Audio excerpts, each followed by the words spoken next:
Bonjour à tous, aujourd'hui nous plongeons ensemble dans l'un des chefs-d'œuvre les plus célèbres de la littérature mondiale, Les Misérables de Victor Hugo.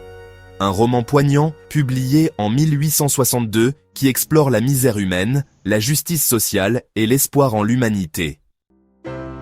L'histoire se concentre autour de personnages inoubliables. Jean Valjean, ancien forçat marqué par l'injustice, mais porteur d'une immense bonté. Fantine, une mère célibataire sacrifiée par la société. Cosette, la fille de Fantine, symbole de pureté et d'espoir. Javert, inspecteur implacable, obsédé par la loi et l'ordre. Marius, jeune idéaliste, qui se bat pour une société meilleure. Le roman débute en 1815, lorsque Jean Valjean, libéré après 19 ans de bagne, lutte pour retrouver une place dans une société impitoyable. Sa rencontre avec l'évêque Myriel bouleverse sa vie. Transformé par cet acte de bonté, Valjean devient un homme juste, généreux, mais reste poursuivi par Javert, incarnation d'une justice aveugle et rigide. Fantine, quant à elle, sombre dans la pauvreté pour protéger sa fille Cosette, confiée à d'impitoyables aubergistes, les Thénardier. Jean Valjean promet à Fantine mourante de prendre soin de Cosette et lui donne une vie meilleure.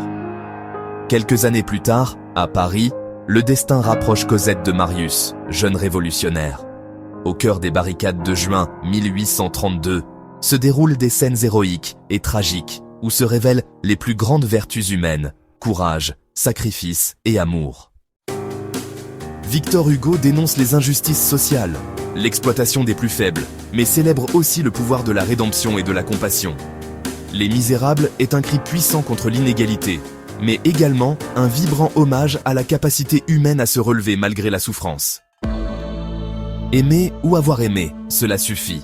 Ne demandez rien ensuite. La liberté commence où l'ignorance finit. Ceux qui vivent sont ceux qui luttent. Les Misérables reste un roman profondément actuel. Sa force réside dans sa capacité à toucher au cœur de ce qu'est l'humain, avec ses faiblesses, mais aussi son éternelle capacité d'aimer et de changer.